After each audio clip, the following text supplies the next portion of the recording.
Peace family, what's going on? For those who do not know me, I go by TC. In this video, I just pretty much want to talk about my last video on what changed within the last 7 months. And to answer that question, like, a lot. But honestly, I've been through a spiritual warfare, for the last few months. I'm not gonna lie, like, the battle within, the battle of the mind, like, I've been through like a war in the mind. For those who do not know, 7 months ago I lost my job, and that was all I had at the time as far as income wise. And don't get me wrong, I was still taking on projects on the side here and there because I'm a videographer, I'm a filmmaker, for those who do not know. But when I got released from my job, I had a lot of emotions. I was sad, I was angry, had anxiety due to the fact that I have a wife. So in my mind, I'm like, dang, I got released from my job. How am I going to still provide and be a man in my household if I don't have reliable income coming in? So in that situation, I had to make a point.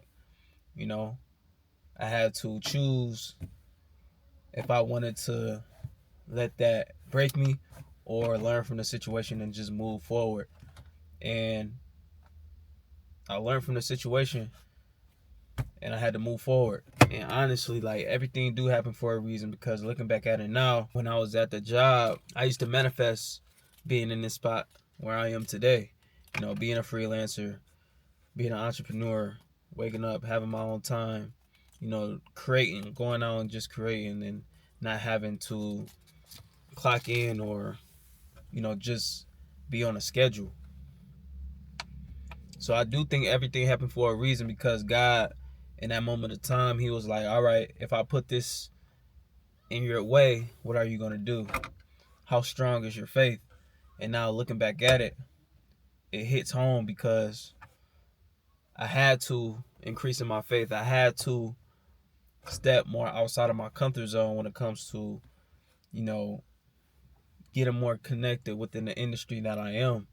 Because somebody like me, like, I love connecting with new people, though, but don't get me wrong, it's something about putting yourself out there, and that's something that I had to adapt as far as, just putting myself out there more, showing people my work, showing people that I'm capable of producing high quality work.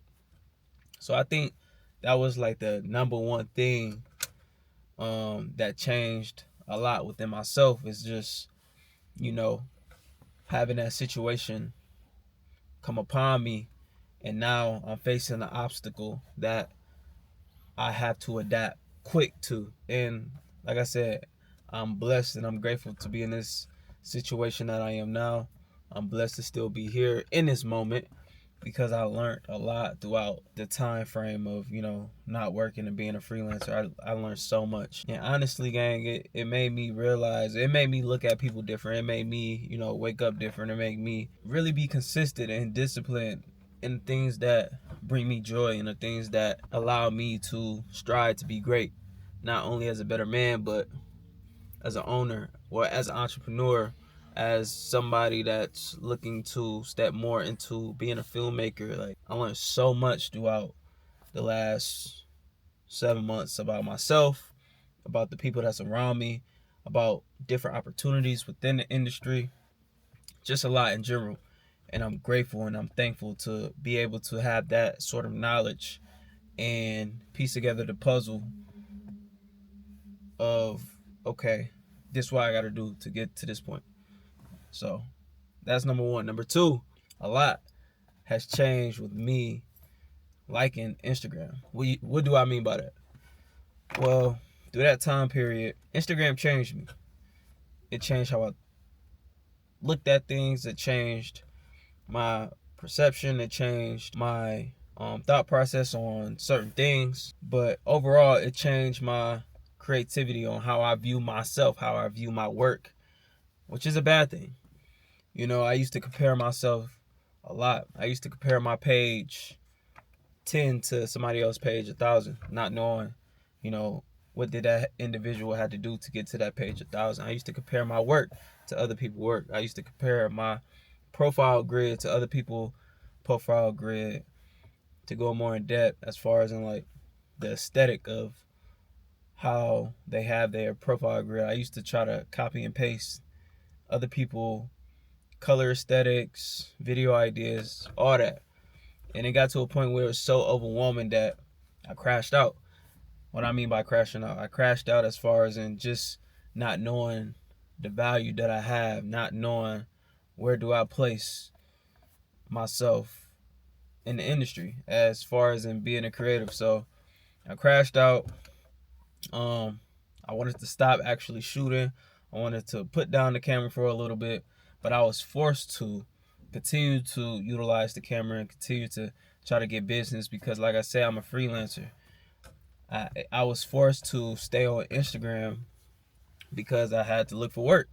I think that's the most challenging part about being a freelancer and trying to learn how to balance building a business and balance in reality in real life. I think that's one of the most hardest thing anybody can do. I don't see really a lot of people talking about it, but from my perspective, I think that's one of the hardest things to do is try to balance building a business as a creator and also, living inside your reality, living inside your own life because Instagram is a platform where everything is so performative. Everybody want this high aesthetic. You can't even post a regular photo from your phone anymore. Everything has to meet an expectation when it comes to Instagram, and that's something that I dislike about it because you can't really be yourself on Instagram anymore without you breaking a code, without you going and get your morals, your integrity. It's a platform where a lot of people show their wins, but a few only share their struggles, a few only share their obstacles and the things that they actually been through. That's the type of content I like. I like content that's relatable, that's storytelling, that's deep. I'm just that type of person. I grew up playing sports. I grew up to afford ACLs. So I always been the type of person that's like love hearing other people's stories on their struggles, on their obstacles, on the trials and tribulations because I went through it, growing up playing ball. But you don't see a lot of that on Instagram, and that's one thing, like I said, I dislike about it. And I'm starting to see myself utilize YouTube more and going down the YouTube route because I love transparency. I love vulnerable content where I can just, hop on YouTube and just hear somebody talk about their struggles or just giving game advice. Instagram, you can't really do that because it's short form. Instagram is a platform where it's dopamine just scrolling and people are trying to find ways to make their audience engaged in their content, which makes everybody making the same content. Everybody's trying to sell you something, etc. But on YouTube, it's a whole different ball game. It's a whole different beast. I'm starting to like YouTube. I'm starting to like it. So I see myself making more of these videos where I can just come on here, come in the car, and just talk. Like it's simple as that. Everything don't have to be so scripted. Everything don't have to look so high quality.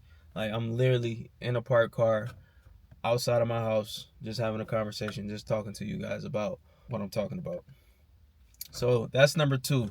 Instagram changed my perspective on a lot of things when it comes to me creating content. Not having the confidence to, believe and trust in the work that I put out, the work that I made from scratch. Like I didn't believe in that. I didn't like my own work, and that changed me. It definitely changed me, and it's a me thing. So I wouldn't blame Instagram, but it's a me thing. But I know I'm not the only person that's either went through this situation or going through this situation. So in the near future, I'm definitely thinking about taking maybe like a 15 to 20-day break off of Instagram, just Instagram particularly, to see how I do and to see, how my thought process is and see if I get more creative out of it. But in the meantime, I'm still utilizing it here and there just to, post here and there. Nothing too crazy. But yeah, that's number two.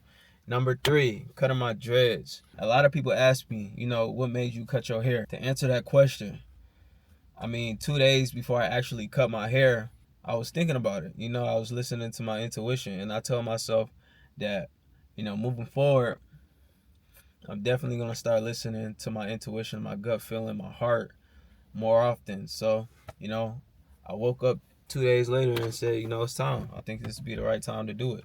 So I did it, and that was that. But honestly, like, I wasn't holding back.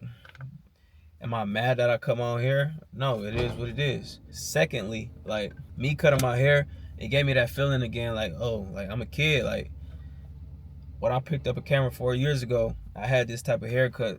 So it made me feel like that person that's just buying the first camera that just want to go out and create. That's how I felt. But overall, like, I just been really locked in. I've been focused. I've been, staying disciplined. I've been definitely in the gym more. I used to be in the gym like 2 to 3 times a week. Now I'm in like 4 to 5 days out the week. I'm starting to work out more outside again. I used to do that a couple years ago. I was so heavy into like working out outside in the sun, getting that vitamin D. But I mean, for the last few months through that time frame, I've been more so in the gym, but I definitely want to start getting more outside. That's why I've been making more content, working out outside, because it's just a different feeling. It's a different feeling, man. Got to. It's so peaceful. And that's crazy because your environment really dictates how you think, how you perceive things, how you go about your day. And so when I work out outside in the morning, it's just a different feeling versus you working out in the gym. Don't get me wrong, there's nothing wrong with working out in the gym, but this is just a different feeling when you're working out in nature. If you know, you know. So I've been doing more of that. Real dialed in as far as in my diet. I'm still plant based. I'm still, veganism. I'm still vegan. I'm still plant based. Me and my wife, we've been vegan slash plant based for the last 4 years. And man, it's been a blessing just to be able to go along that journey with her. Shout out to her because she the one that put me on. It was her decision on let's go plant based. Man, shout out to her. So I've been real locked in on the diet. I'm gonna make another YouTube video on that, my diet and things of that nature. I've been locked in as far as in just taking care of my health, man. Health is wealth. I think that's everybody has their own definition of success. Everybody's definition of success may look different, and it should look different. Everybody got a different story. Everybody go through different things. My definition of success is really like number one is health, man. You got to take care of yourself. You got to take care of yourself, man. If you guys stayed until the end of the video, man, I definitely appreciate you 100%. I don't take that for granted. Love, peace, gratitude for all out there. Continue to stay blessed. Continue to pray and not worry. Continue to be kind to yourself. Continue to just be yourself, man. We live in a world right now where everybody's going through something. Hopefully, this was some valuable content. And yeah, I'll see you guys in the next one. Peace.